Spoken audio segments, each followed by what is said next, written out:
Hello my dear student. मैं दुर्गेश जाले आपका अपना ग्रो अप एकेडमी जो इंस्टीट्यूट है, जो एकेडमी है, इसमें स्वागत करता हूँ। आई होप आप सब ठीक होंगे। हमारा ये सफर 1 जुलाई 2025 से स्टार्ट हुआ है और ये अगले जो सत्र है 1 जुलाई 2026 तक चलेगा। और इस पूरे सेशन में हम DMLT, BMLT, group 5, ICMR, and जैसे सभी लैब टेक्नीशियन वैकेंसीज की तैयारी करते हुए आगे बढ़ेंगे। इस सत्र में आपको इस सेशन में पूरा जो कोर्सेज होते हैं, जिसमें बेसिकली देखा जाए आपका माइक्रोबायोलॉजी, हिस्टोलॉजी, हेमेटोलॉजी, बायोकेमिस्ट्री और एनाटॉमी एंड फिजियोलॉजी, ये सारी चीजों की स्टडी कराई जाएगी। क्या आप लोगों को मेरी आवाज क्लियर आ रही है? मुझे उम्मीद है कि मेरी आवाज आपके तक क्लियर आ रही होगी। तो ये जो सफर है, इसमें हम ना सिर्फ कॉम्पिटिटिव एग्जाम की तैयारी करेंगे, बल्कि हम जो थ्योरी एग्जामिनेशन है इसकी भी तैयारी करेंगे, प्लस कॉम्पिटिटिव एग्जाम की भी तैयारी करेंगे। ठीक है। तो ये जो कोर्स है, हमारे पास अलग अलग टाइप के कोर्सेज हैं, जिसमें हम BMLT first year, DMLT first year, DMLT second year, BMLT second year, BMLT third year और आईसीएमआर एंड ग्रुप 5 जैसे कॉम्पिटिटिव एग्जाम की भी तैयारी करेंगे। आज का मेरे पास एक बहुत शानदार छोटा सा सेशन है, जिसमें हम एनाटॉमी और फिजियोलॉजी का इंट्रोडक्शन देखेंगे। आज मेरी पहली क्लास है और ये शुरुआती क्लास है। तो इस शुरुआती क्लास में जो है, हम ज्यादा नहीं, एनाटॉमी और फिजियोलॉजी का जो है आज इंट्रोडक्शन देखेंगे। और इस इंट्रोडक्शन के सफर में हम स्टार्ट करेंगे एनाटॉमी और फिजियोलॉजी को। तो क्या होती है एनाटॉमी और फिजियोलॉजी, और हमारे मेडिकल फील्ड में इसका क्या इंपॉर्टेंस है, और हमको क्यों पढ़ना चाहिए एनाटॉमी और फिजियोलॉजी। आज का मेरा जो सफर है वो यहीं से स्टार्ट होगा कि हमको एनाटॉमी फिजियोलॉजी पढ़ने की क्या जरूरत है, क्या रिक्वायरमेंट है, आखिर क्यों जरूरी है।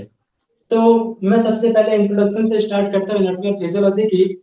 मेरा अपना टाइम बचाने के लिए मैंने कुछ चीजें पहले से नोट डाउन करके रखा है कि मेरे को इस बीच में क्लासेस के दौरान ना लिखना पड़े। तो जो एनाटॉमी और फिजियोलॉजी का इंट्रोडक्शन की मैं बात करता हूँ, क्या होता है एनाटॉमी और फिजियोलॉजी। तो देखिए, जो एनाटॉमी है और फिजियोलॉजी है, वह मेडिकल साइंस की एक ऐसी ब्रांच है। क्या है ये?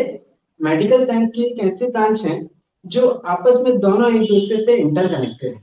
दोनों एक दूसरे से क्या है? रिलेटेड है।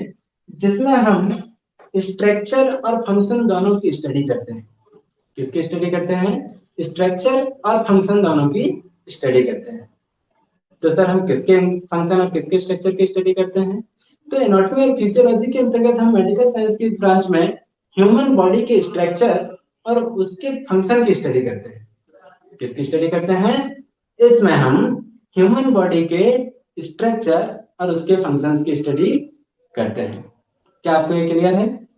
चलो आगे देखते हैं। अब मैंने बात किया था इसके फंक्शन की स्टडी जरूरी क्यों है, तो मैं आपसे आगे ये सारी चीजें डिस्कस करने वाला हूँ। तो एनाटॉमी और फिजियोलॉजी क्या है?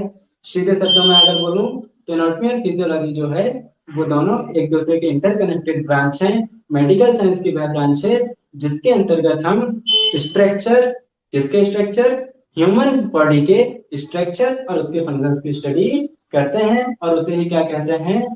हम उसे एनाटॉमी और फिजियोलॉजी कहते हैं। What is anatomy? मेरे पास दूसरा टॉपिक था, एनाटॉमी क्या है। तो जैसे कि मैंने अभी थोड़ी देर पहले आपको बताया कि एनाटॉमी मेडिकल साइंस की वह ब्रांच है जिसके अंतर्गत हम ह्यूमन बॉडी के स्ट्रक्चर की स्टडी करते हैं। ह्यूमन बॉडी की किसकी स्टडी करते हैं? ह्यूमन बॉडी के स्ट्रक्चर की स्टडी करते हैं। जैसे आपने मेरी बॉडी को अभी देख रहे हो, आप अपनी बॉडी को भी देखो। मेरी बॉडी जो है, हाथ है, पैर है, मुंह है, नाक है, गर्दन है, सर है, ब्रेन है, ये सारी चीजें हैं। अब ये सारी चीजें तो है, लेकिन ये कहाँ है, ये कैसे बनी है, इसमें कौन कौन से टिश्यू इन्वॉल्व हैं, इसका शेप कैसा है। ठीक है। तो ये सारी चीजों की स्टडी हम किसके अंतर्गत करते हैं? एनाटॉमी के अंतर्गत करते हैं। ठीक है। और एनाटॉमी क्या है? तो एनाटॉमी वह ब्रांच है जिसके अंतर्गत हम ह्यूमन बॉडी की संरचना की स्टडी करते हैं। आगे मेरे पास टाइप है, टाइप ऑफ एनाटॉमी।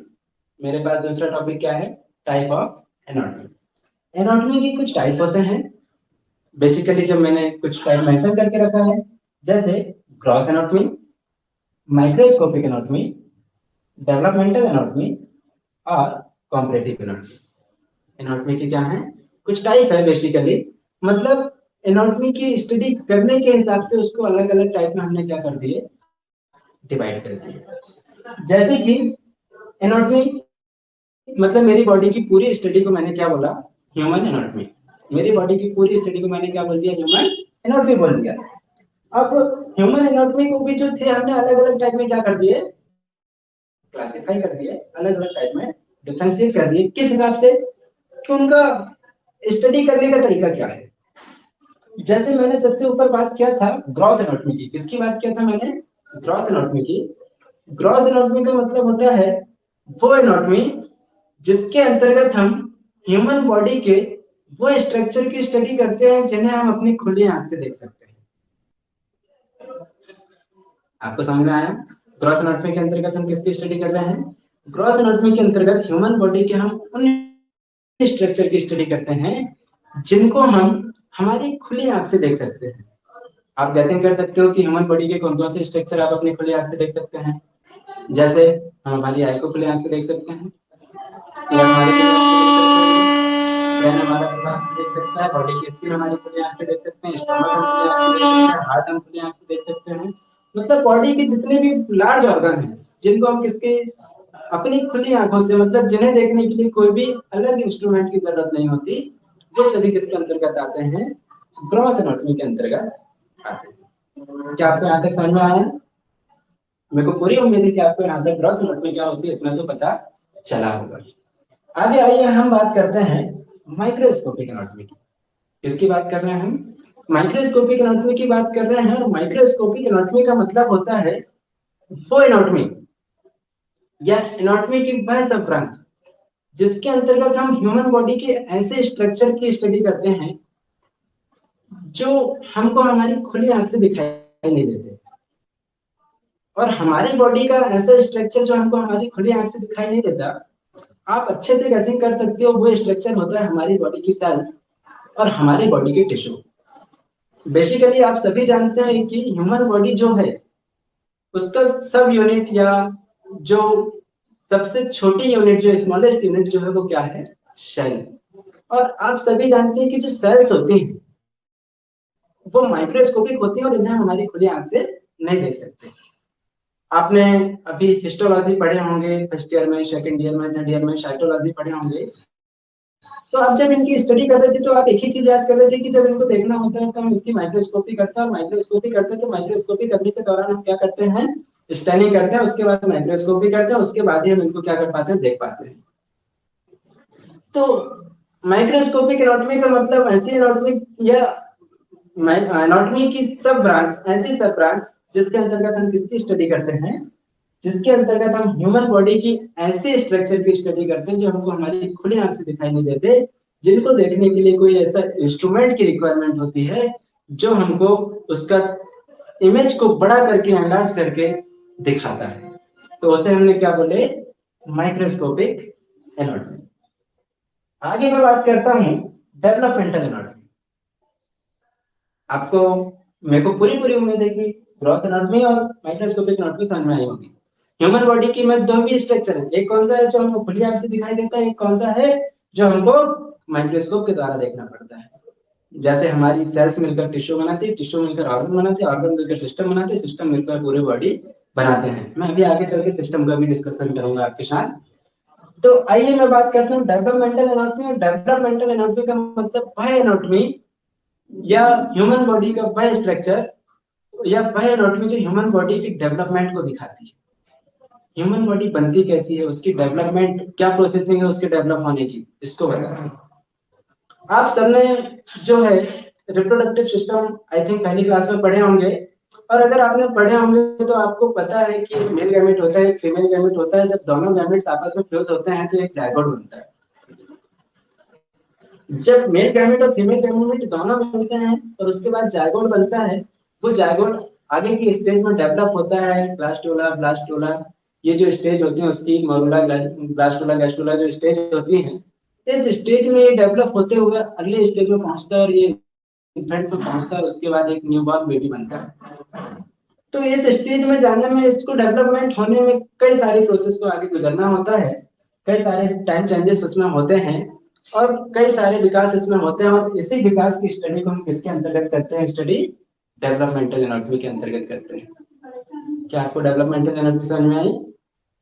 चलो आगे देखते हैं हम कॉम्परेटिव एनाटॉमी। कौन कौन सी एनाटॉमी पढ़े हमने? ग्रॉस एनाटॉमी पढ़े, माइक्रोस्कोपिक एनाटॉमी पढ़े, डेवलपमेंटल एनाटॉमी पढ़े। अब मैं बात कर रहा हूँ कॉम्परेटिव एनाटॉमी या कंपेयर। एक तरीके से क्या बोल सकता हूँ इसको? कंपेयर, कंपेयर एनाटॉमी या कॉम्परेटिव एनाटॉमी। सर क्या मतलब ये कंपेयर एनाटॉमी और कॉम्परेटिव एनाटॉमी का? तो देखो, कॉम्परेटिव एनाटॉमी का मतलब ये कि हमारे लिए क्लोजली रिलेटेड, जैसे मैं ह्यूमन, हम लोग ह्यूमन ह्यूमन है, ह्यूमन सभी एक स्पीशीज में आ गए, ठीक है। अब हमारी एनाटॉमी, हमारा स्ट्रक्चर कैसा है, हमारा हाथ कैसा है, पैर कैसा है, सर कैसा है, पेट कैसा है, ठीक है, ये सारी चीजें, इसकी कंपैरिजन करते हैं हम अदर एनिमल, अदर एनिमल के साथ इसका क्या करते हैं? कंपैरिजन करते हैं कि उनमें और हम में क्या डिफरेंस है, उसकी स्टडी करते हैं। और उसकी स्टडी जिस एनाटॉमी के अंतर्गत करते हैं उसे हम बोलते हैं कॉम्परेटिव एनाटॉमी। एक दूसरे से हम क्या कर रहे हैं? कंपेयर कर रहे हैं। अच्छा, इसका फायदा क्या होता है? इसका फायदा ये होता है कि हमको पता चलता है कि हमारा क्लोजली रिलेटिव कौन है, हमारा क्लोजली रिलेटिव जो एनिमल है वो कौन है। जैसे आप हमेशा से पढ़ते हो कि जो हमारे अ, देखा जाए तो मंकीज जो होते हैं, मंकीज में भी जो चैंपियंस वगैरह होते हैं वो हमारे ज्यादा क्लोजली रिलेटिव हैं, हमारे पूर्वज कहलाते हैं। अदर एनिमल को हमारे पूर्वज क्यों नहीं कहते भाई? तो उसके पीछे ये जो एनाटॉमी, कॉम्परेटिव एनाटॉमी की स्टडी है, इसका मतलब ये कि हम कंपेयर कर रहे हैं कि अदर एनिमल में और हमारी बॉडी के स्ट्रक्चर में क्या डिफरेंस है, और मंकीज में और हमारी बॉडी के स्ट्रक्चर में क्या डिफरेंस है। आप आई थिंक देखोगे कि तो मंकी का स्ट्रक्चर जो है वो हमारी बॉडी के स्ट्रक्चर से मिलता जुलता है अदर एनिमल के अपेक्षा, इसलिए हम उनको पूर्वज कहते हैं। तो ये समझ में कैसे आया? तो इसको समझने के लिए हमको कॉम्परेटिव एनाटॉमी के अंतर्गत स्टडी करना पड़ेगा।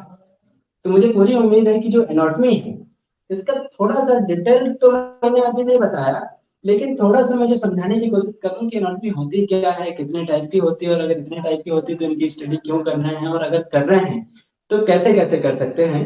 तो मैंने थोड़ा सा ये एक्सप्लेन करने की कोशिश अभी किया है, अभी हम ज्यादा डिटेल में नहीं गए हैं। तो एनाटॉमी, एनाटॉमी वह विज्ञान होती है, वह साइंस होती है जिसके अंतर्गत हम ह्यूमन बॉडी के, ह्यूमन एनाटॉमी क्या है? ह्यूमन बॉडी के स्ट्रक्चर की स्टडी ह्यूमन एनाटॉमी कहलाती है। और एनाटॉमी जो है कितने टाइप की होती है उसको हम फॉलो लगभग लगभग 4 टाइप में डिवाइड कर देते हैं: gross anatomy, microscopic anatomy, developmental anatomy और कॉम्परेटिव एनाटॉमी। मैंने बात किया था ग्रॉस एनाटॉमी मतलब जो मेरे को मेरे खुले आंख से दिखाई देते हैं जो स्ट्रक्चर, जो ऑर्गन, मैं उसको स्टडी करने के लिए कौन सी एनाटॉमी का यूज करूंगा? Gross anatomy. या उसको किसके अंतर्गत एक्सेप्ट करूंगा? Gross anatomy. वो स्ट्रक्चर जो हमको हमारी खुली आंख से दिखाई नहीं देते, जिनको देखने के लिए हमको माइक्रोस्कोप की जरूरत है, वो कहलाते हैं माइक्रोस्कोपिक एनाटॉमी। और डेवलपमेंटल एनाटॉमी मतलब हम डेवलप होते हुए उसकी स्टडी कर रहे हैं। पहले गैमेट्स थे, जायगोट बना, उसके बाद अगले स्टेज में वो डेवलप होते गया। ये सब का क्या है? डेवलपमेंटल एनाटॉमी के अंतर्गत स्टडी करेंगे। वैसे ही कॉम्परेटिव एनाटॉमी मतलब हम कंपेयर कर रहे हैं अपने स्ट्रक्चर को दूसरे एनिमल्स के स्ट्रक्चर के साथ, कि हमारे हाथ अलग हैं, हम 2 पैरों में चलते हैं, वो 4 पैरों में चलते हैं, हम सीधे खड़े हैं, वो सीधे नहीं खड़े, तो हम एक दूसरे से कंपेयर कर रहे हैं। तो वो स्टडी जो है कॉम्परेटिव एनाटॉमी के अंतर्गत हम करते हैं। चलिए आगे हमारे पास बात है फिजियोलॉजी की। अभी हमने डिस्कस जो किए हैं वो किसके किए हैं? एनाटॉमी की। अब हम डिस्कस करने वाले हैं फिजियोलॉजी की। ये फिजियोलॉजी क्या है? तो जैसे मैंने आपको बताया कि एनाटॉमी जो है वो स्ट्रक्चर की स्टडी है। किसके स्ट्रक्चर की? ह्यूमन बॉडी के स्ट्रक्चर की। अब ह्यूमन बॉडी का स्ट्रक्चर भी जो है वो किसी ना किसी चीज से मिलकर बना है, किसी ना किसी स्ट्रक्चर से मिलकर बना है, पार्ट से मिलकर बना है। ऑर्गन से मिलकर बना है, टिश्यू से मिलकर बना है, सेल से मिलकर बना है, सिस्टम से मिलकर बना है। ठीक है, तो जो सेल से मिलकर टिश्यू बना है, टिश्यू मिलकर ऑर्गन बनाए हैं, और ऑर्गन ने मिलकर क्या बनाए हैं, सिस्टम बनाए हैं।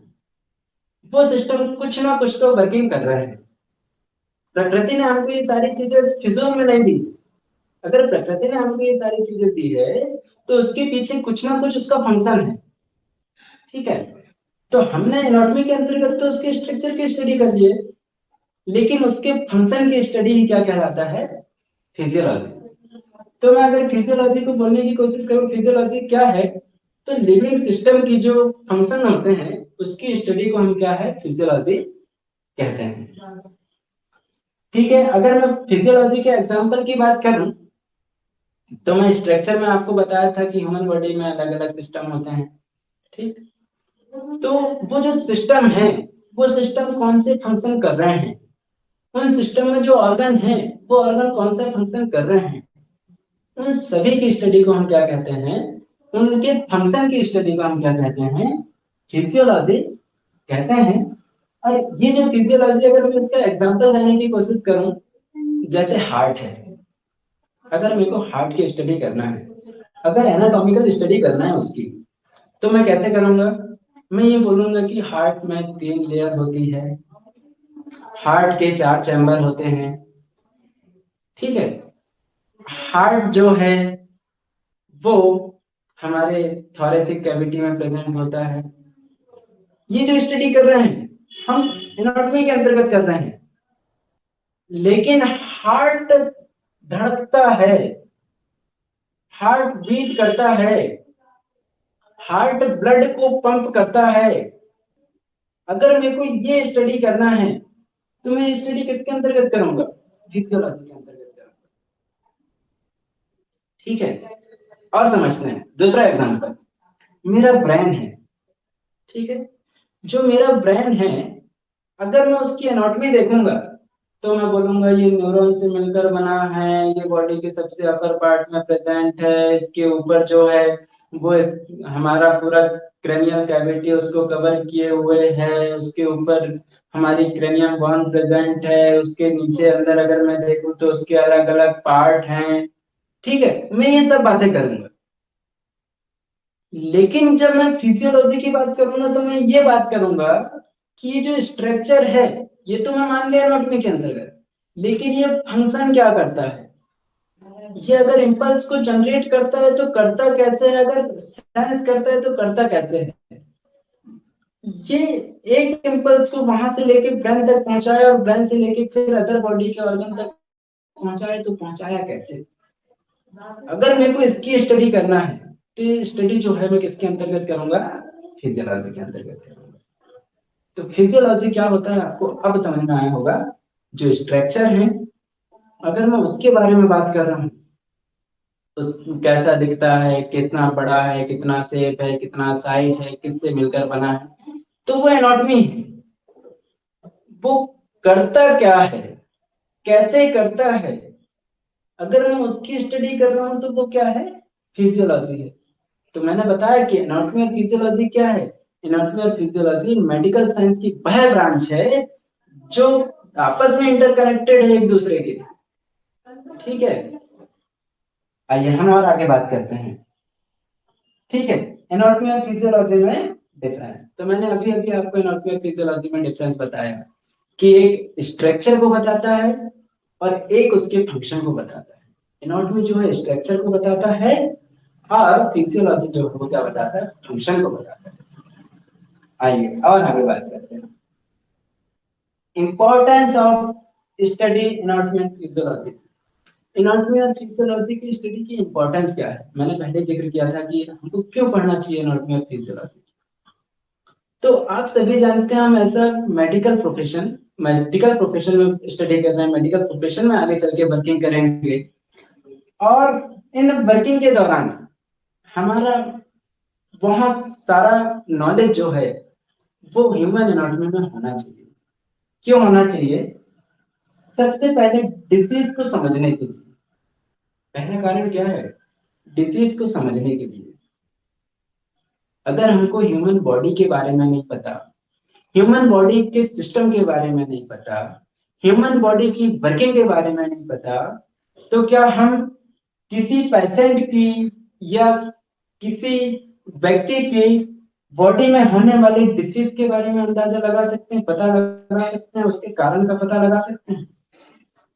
अगर हमको उसकी बॉडी में होने वाली या पेशेंट में होने वाली डिसीज को अगर आइडेंटिफाई करना है, समझना है, तो हमको सबसे ज्यादा वेरी इंपॉर्टेंट जरूरी क्या है कि हमको ह्यूमन बॉडी की एनाटॉमी और फिजियोलॉजी पता होनी चाहिए, उसके स्ट्रक्चर पता होना चाहिए, उसके फंक्शन पता होने चाहिए।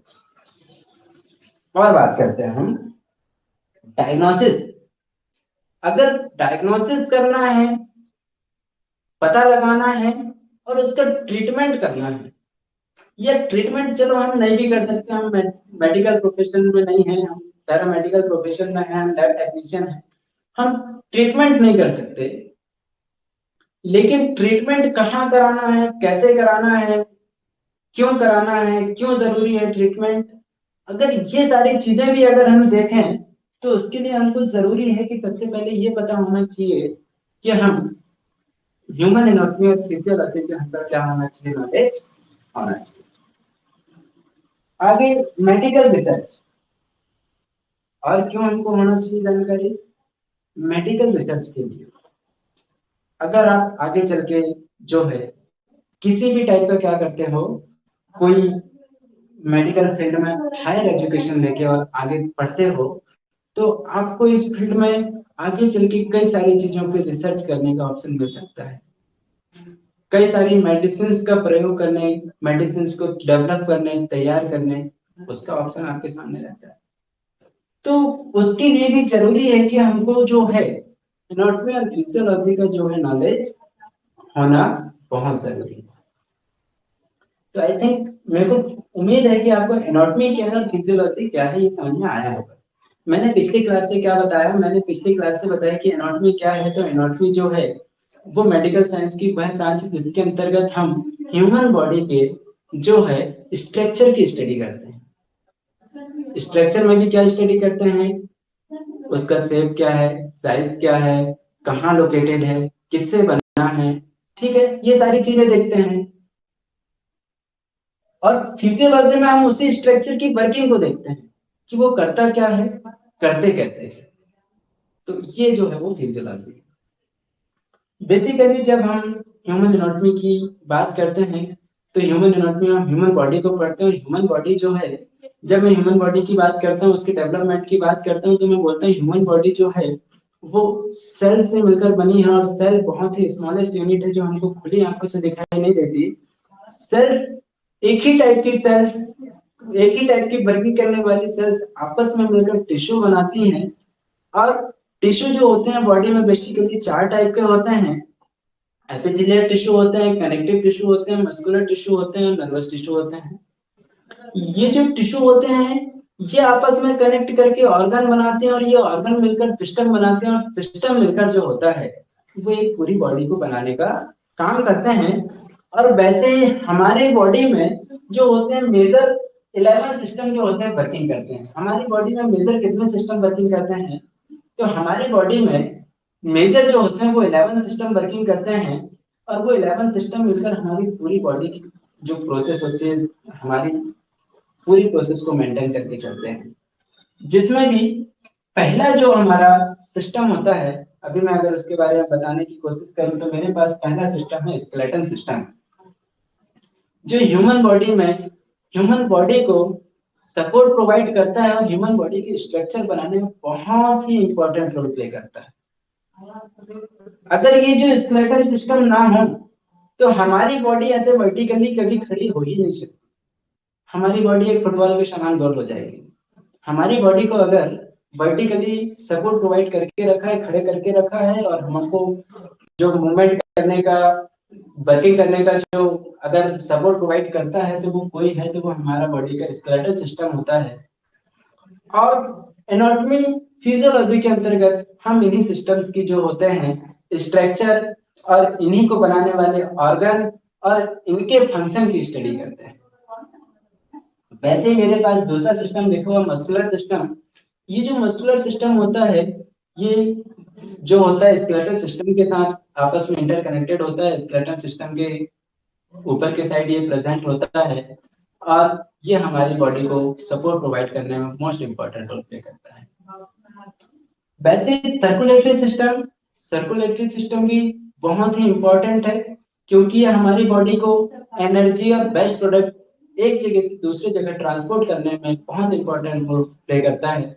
सर्कुलेटरी सिस्टम का मोटिव अगर देखा जाए तो ये ट्रांसपोर्ट में ज्यादा इंपॉर्टेंट रोल प्ले होता है, क्योंकि ये पूरी बॉडी में एक दूसरे ऑर्गन तक क्या होते रहता है, सर्कुलेट होते रहता है। तो ये किसमें इंपॉर्टेंट रोल प्ले करता है?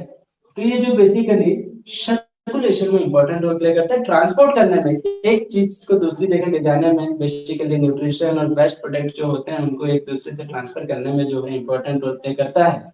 साथ में ऑक्सीजन ऑक्सीजन को हमारे बॉडी के अलग अलग हिस्सों में, अलग अलग ऑर्गन, अलग अलग सेल्स तक पहुंचाने में इंपॉर्टेंट रोल प्ले करता है। अगर मैं रेस्पिरेशन की बात करूं तो रेस्पिरेटरी सिस्टम जो है वो हमारी बॉडी को ऑक्सीजन प्रोवाइड करने में और हमारी बॉडी के मेटाबॉलिक रिएक्शंस के फलस्वरूप बनने वाले कार्बन डाइऑक्साइड को बॉडी से बाहर करने में मोस्ट इंपॉर्टेंट रोल प्ले करता है। तो सर्कुलेटरी सिस्टम के बाद आता है हमारा रेस्पिरेटरी सिस्टम, और ये दोनों भी आपस में इंटरकनेक्टेड है। ये ऑक्सीजन को बॉडी में पहुंचाएगा, ऑक्सीजन लंग्स में फिल्टर होगा, उसके बाद ये ब्लड के थ्रू ही कहाँ पे पहुंचेगा, बॉडी के अदर सेल तक पहुंचेगी, और बॉडी के अदर सेल से बनने वाली CO2 ब्लड के थ्रू ही वापस लंग्स तक आएगी। तो ये जो सिस्टम है ये भी आपस में कैसे हैं, इंटरकनेक्टेड सिस्टम है। डाइजेस्टिव सिस्टम हमारी बॉडी को एनर्जी प्रोवाइड करने का काम, हमारी बॉडी को OTP प्रोवाइड करने का काम, न्यूट्रिशन प्रोवाइड करने का काम जो होता है वो डाइजेस्टिव सिस्टम का होता है। अगर डाइजेशन या डाइजेस्टिव सिस्टम के द्वारा वर्किंग न की जाए तो हमारी बॉडी को एनर्जी मिलना बंद हो जाएगी, क्योंकि यही हमारी बॉडी को कार्ब जो होता है कार्बोहाइड्रेट से ग्लूकोज प्रोवाइड करने में इंपॉर्टेंट रोल प्ले करता है। नर्वस सिस्टम हमारी बॉडी का मोस्ट इंपॉर्टेंट सिस्टम होता है, जो हमारी बॉडी का जो होता है पूरा आपस में जाल फैला हुआ है नर्वस सिस्टम का, हमारी बॉडी के अंतर्गत पूरा अंदर तक फैला हुआ है। और ये जो जाल है, जो नेटवर्क है नर्वस सिस्टम का, ये नेटवर्क आखिर करता क्या है?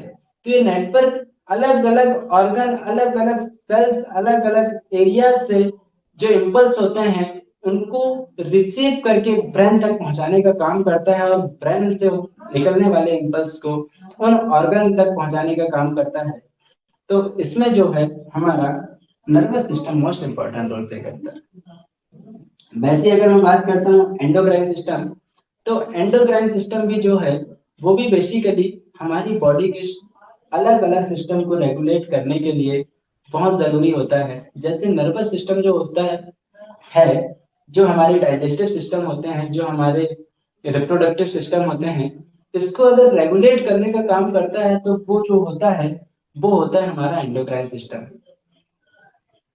आपने एक मास्टर ग्लैंड पढ़े होंगे, पिट्यूटरी ग्लैंड।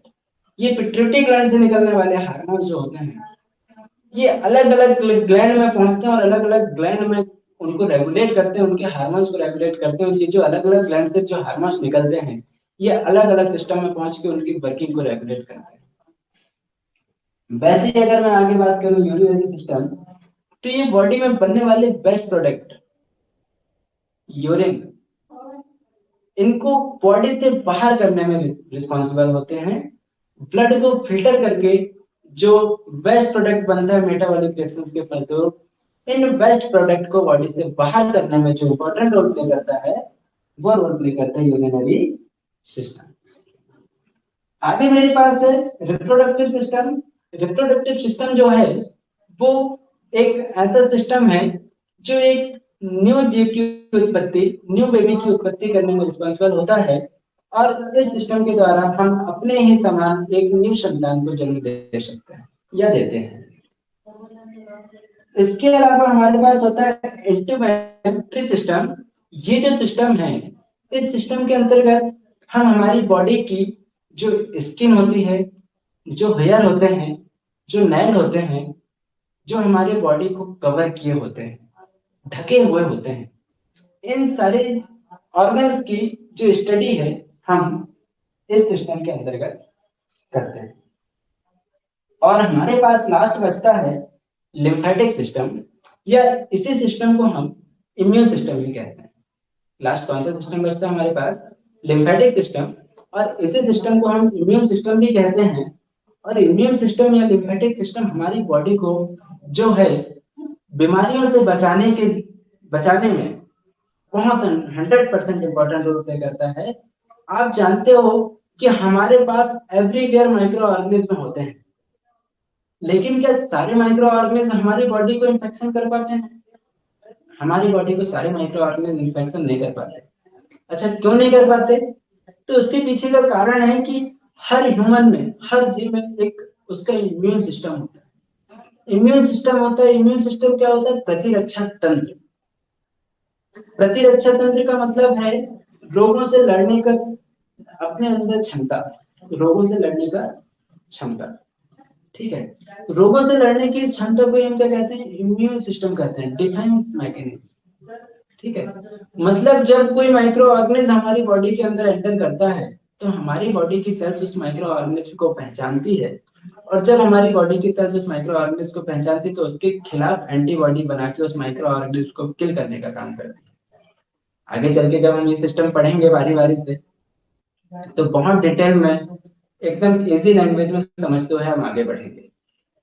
तो मेरे को भरोसा है कि आपको ये सारी चीजें क्लियर हुई होंगी। आज मेरी ये पहली क्लास थी, इसमें मेरे को ज्यादा कुछ नहीं बताना था, सिर्फ थोड़ा सा डिस्कस करना था एनाटॉमी क्या है, फिजियोलॉजी क्या है। एनाटॉमी फिजियोलॉजी के अंतर्गत हम किस किस सिस्टम की स्टडी करते हैं, और ये जो सिस्टम है, ये सिस्टम करते क्या है, बॉडी में क्या महत्व है इनका। ठीक है, आज मेरे को सिर्फ इतना डिस्कस करना था। तो मेरे को पूरा भरोसा है कि आपको मेरी क्लास समझ में आई होगी। हमारी कल से जो है वो रेगुलर क्लासेस रहेंगी, इसी टाइम पे रेगुलर क्लासेस रहेंगी। और हम अब अपने सिलेबस के अकॉर्डिंग जो है धीरे धीरे अपने, जैसे एनाटॉमी का फर्स्ट चैप्टर से हम स्टार्ट करेंगे, और उसको बहुत इजी लैंग्वेज में मैं आपके साथ एक्सप्लेन करूंगा। और मैं यहाँ पे जो एक्सप्लेन करूंगा उसका आपको जो है एक soft copy computerise print notes के रूप में आपको आपके कंटेंट वाले ऑप्शन में देखने मिल जाएगा। अगर आप में से हमारे साथ कोई हमारे कोर्सेज को परचेज करता है और हमारे साथ ज्वाइन करता है, तो आप पूरे साल इस लाइव क्लासेस का, साथ में टेस्ट सीरीज का, साथ में डाउट सेशन का, साथ में लाइव रिकॉर्डिंग क्लास का जो अनुभव है या जो अवसर है, ये आपको हमेशा खुला रहेगा। और ये सारी क्लासेस जो हैं वो पूरी आपके साथ एक साल तक कंटिन्यू चलते रहेंगी। हमारे बाकी और भी टीचर जो हैं वो बहुत जल्दी क्लासेस को ज्वाइन करने वाले हैं। हम बहुत जल्दी आपस में एक शेड्यूल बना के जो है आपके साथ क्लासेस को डिस्कस करेंगे। लेकिन आज से मेरी क्लास आपके साथ कंटिन्यू रहेगी। कल हमारे सर ने क्लास ली थी, मेरे को पूरा भरोसा है कि आपको उनकी क्लास भी बहुत पसंद आई होगी, और आपको अभी हमने जो पढ़े उसमें से थोड़ा बहुत समझ में आया होगा। कल से जो है हम बारी बारी यहाँ पे आपको एक टॉपिक डिस्कस करेंगे, और उस टॉपिक का नोट्स जो है वो आपको कंटेंट वाले ऑप्शन में जो है प्रोवाइड कर दिया जाएगा। यहाँ पे जो एक्सप्लेन किया जाएगा वो नोट्स जो रहेंगे वो उसी से रिलेटेड रहेंगे। तो जब आप एक बार लेक्चर देखोगे, उसके बाद एक बार जब आप नोट्स को रीड आउट करोगे, तो आपको समझने में जो है एकदम आसानी और इजी होगी। आज के लिए धन्यवाद।